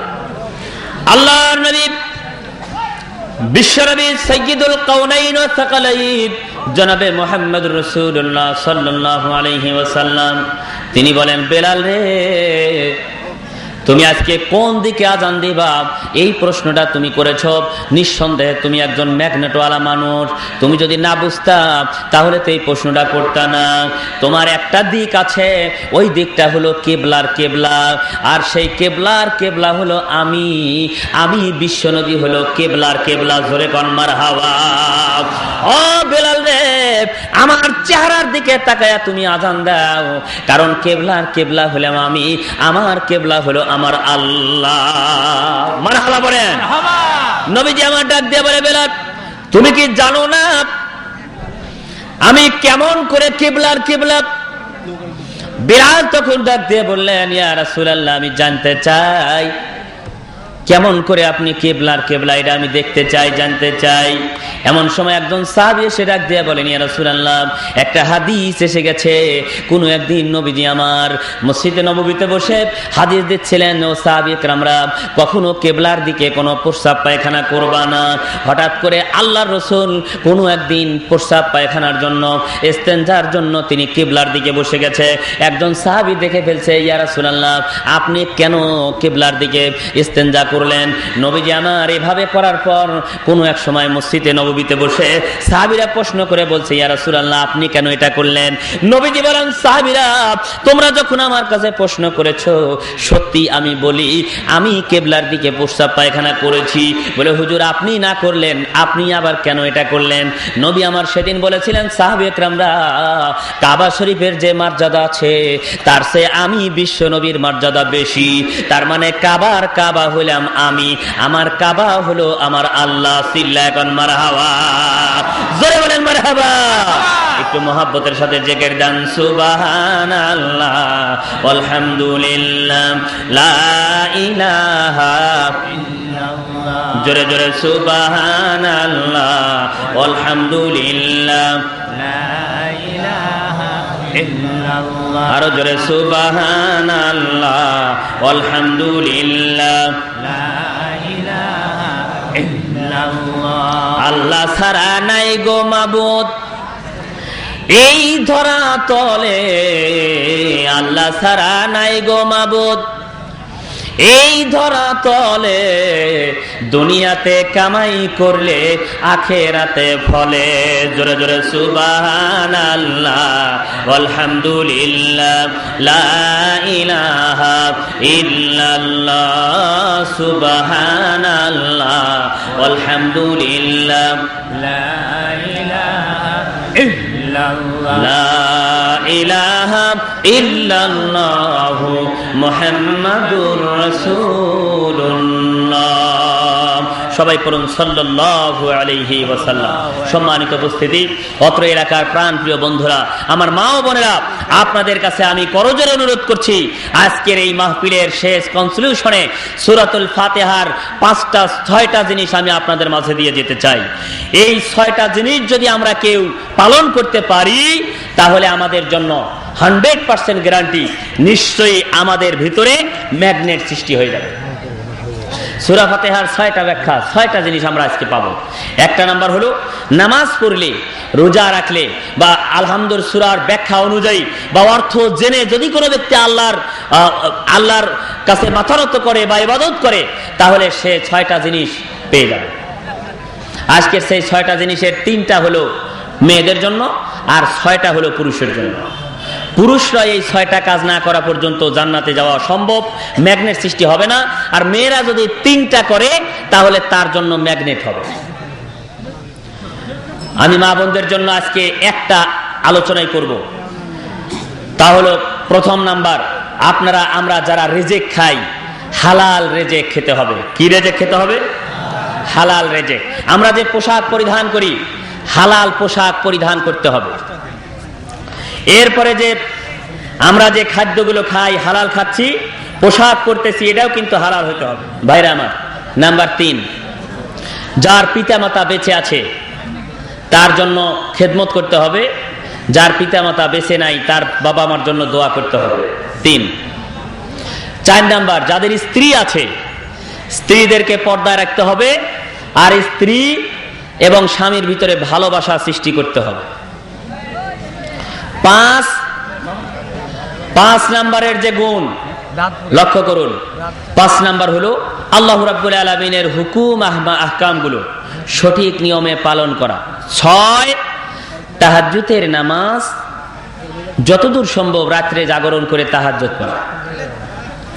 যদি আমরা করতে পারি, তাহলে আমার মনে হয় আমার রাসূল যেটা বলেছেন, কোরআন এবং হাদিসের দৃষ্টিকোণ থেকে তার হৃদয়ের ভিতরে ম্যাগনেট সৃষ্টি হয়ে যাবে, এবং এই ম্যাগনেট জাহান্নামের আগুন কখনো তাকে ধরতে পারবে না, খটখট করে জুতা পায়ে দিয়ে হাঁটবে, কখনো তাকে স্পর্শ করতে পারবে না। সুবহানাল্লাহ বলুন।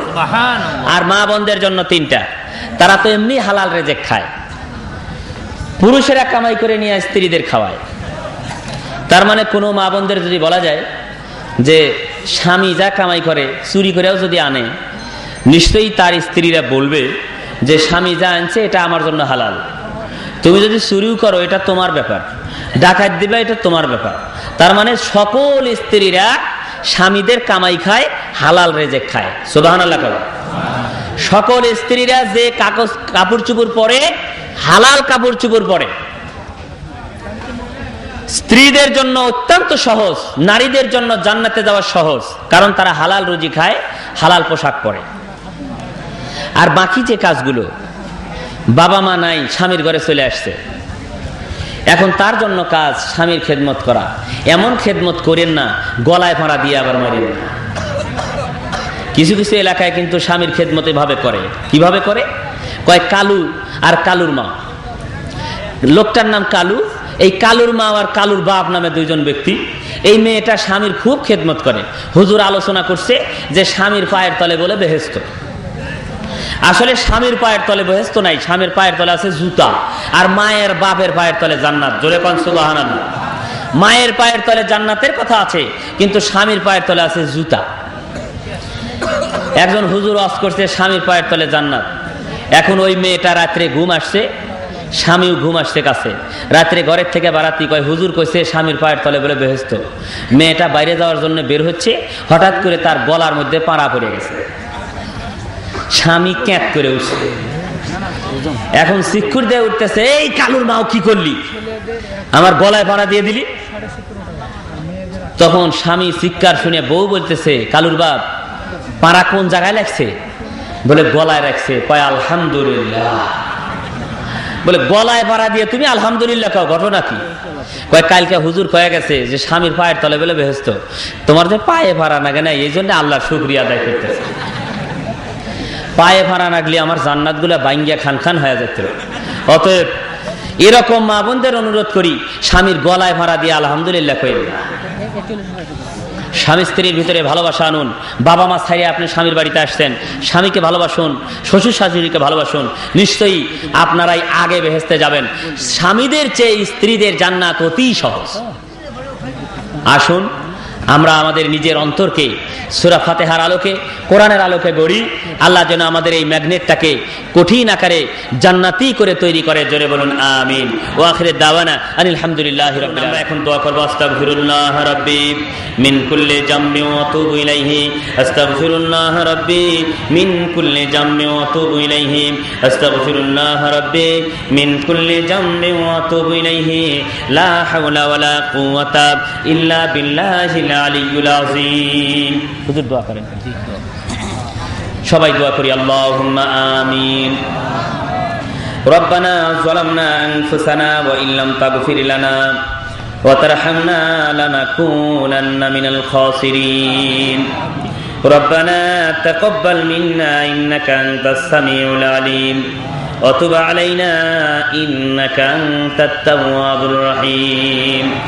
রব্বুল আলামিন, পৃথিবীর একটি প্রান্ত থেকে হে আল্লাহ রাজশাহী জেলার মধ্য পিল্লাপাড়া আল ফালাহ জামে মসজিদের উন্নয়নের জন্য তাফসীরুল কোরআন মাহফিলে বসে তোমার শাহী দরবারে হাজারো হাজারো বান্দা বান্দীদের নিয়ে হাত তুলে দিলাম। আল্লাহ রব্বুল আলামিন, গভীর রজনীতে দুনিয়ার সব কিছু ভুলে গিয়া তোমার বান্দা বান্দীরা গভীর রাত্রিতে তোমার নাম স্মরণ করে চাতক পাখির মতো দুখানা হাত আসমানের দিকে তুলে দিয়ে আমিন আমিন বলে চোখের পানি ফেলে দেয়।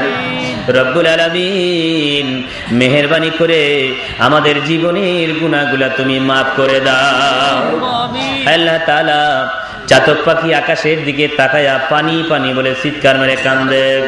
আল্লাহ, তুমি এমন কোন ক্ষমতা ওই পাখিরে দেও নাই যে পাখিটা নিচের দিকে মুখ দিয়া পানি খায়। মাবুদ রে, আজকের দিনে এমন বান্দা বান্দিরা তোমার কাছে চাতক পাখির মতো তাকায় আমিন আমিন বলে কান্দে। মেহেরবানি করে আমাদের জীবনের গুনাহগুলো তুমি ক্ষমা করে দাও।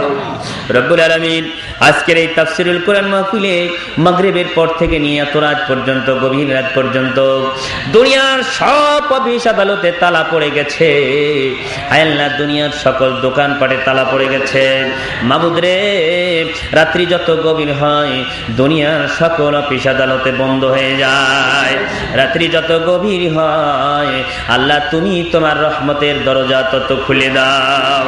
আল্লাহ তাআলা, তোমার রহমতের দিকে তাকায়া, তোমার মহাব্বতের দিকে তাকায়া, তোমার রহমতের ভান্ডারের দিকে তাকায়া তোমার বান্দা বান্দিরা জীবনের গুনার দিকে লক্ষ্য করে হাত তুলে দিছি। মাবুদ, আমাদের ওই স্থানটুকু তোমার রহমত দ্বারা পরিপূর্ণ করে দাও।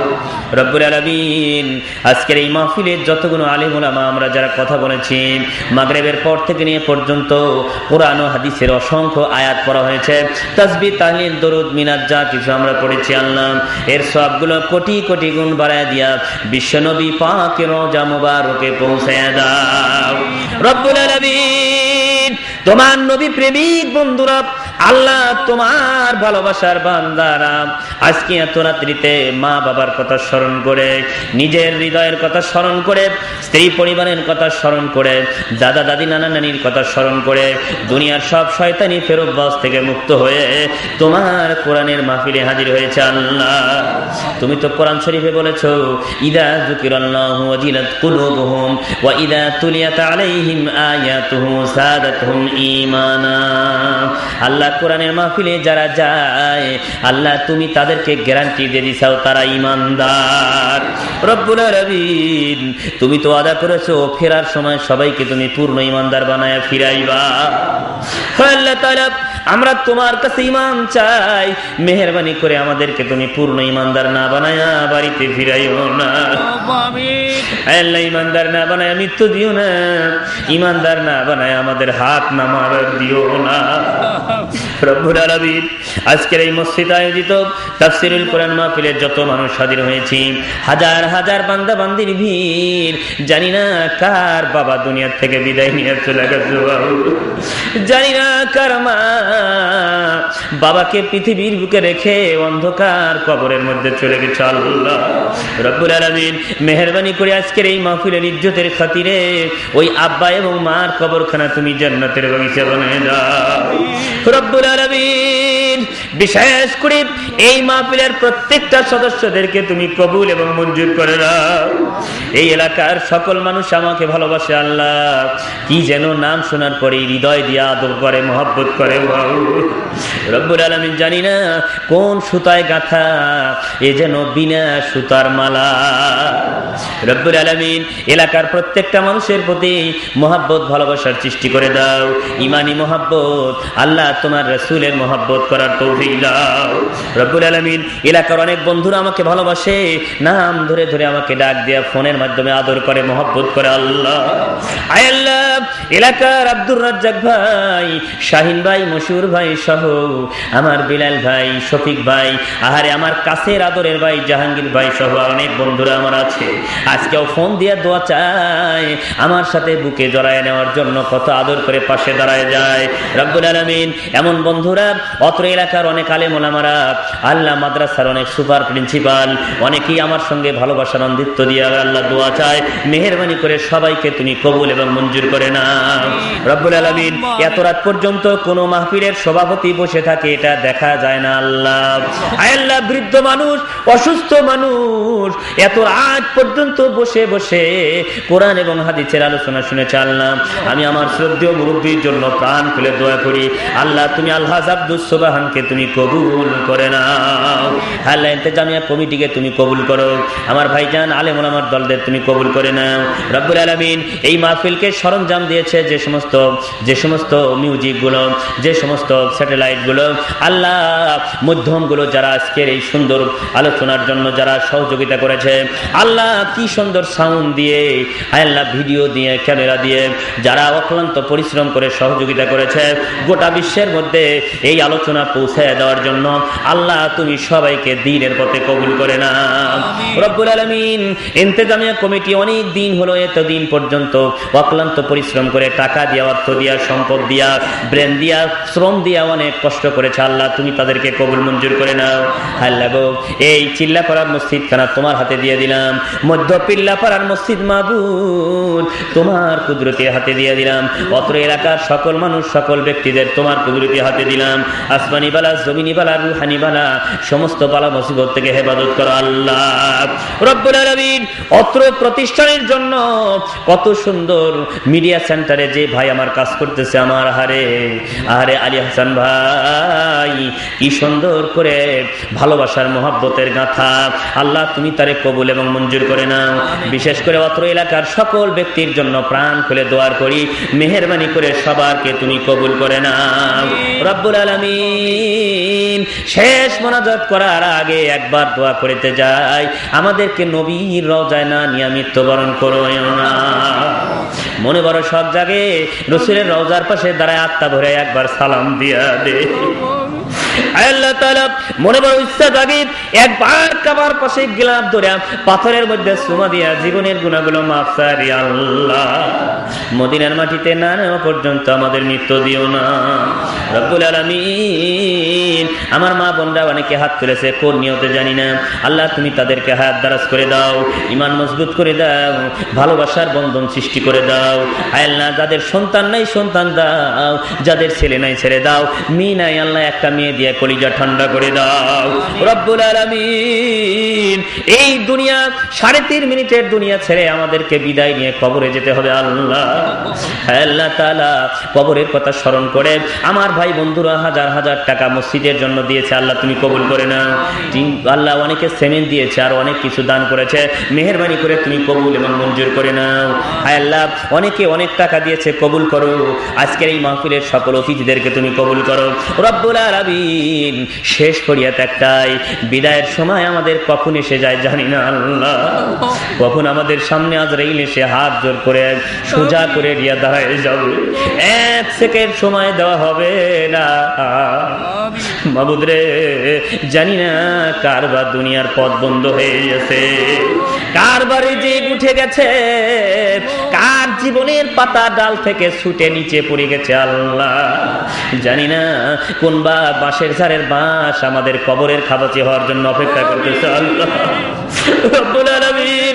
জানি না কোন বা কাপড়ের কাপড় কার দোকানে আমাদের জন্য অপেক্ষা করতেছে আল্লাহ জানি না।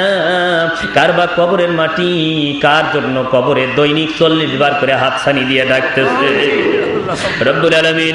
না জানি আজকের এই মোনাজাত জীবনের শেষ মোনাজাত হয়ে যায়, যদি হয়ে যায় হায় আল্লাহ মৃত্যুর সময় আমাদের পবিত্র মুখে পবিত্র কালেমা তুলে দিও, লা ইলাহা ইল্লাল্লাহু মুহাম্মাদুর রাসূলুল্লাহ। আসসালামু আলাইকুম ওয়া রাহমাতুল্লাহ।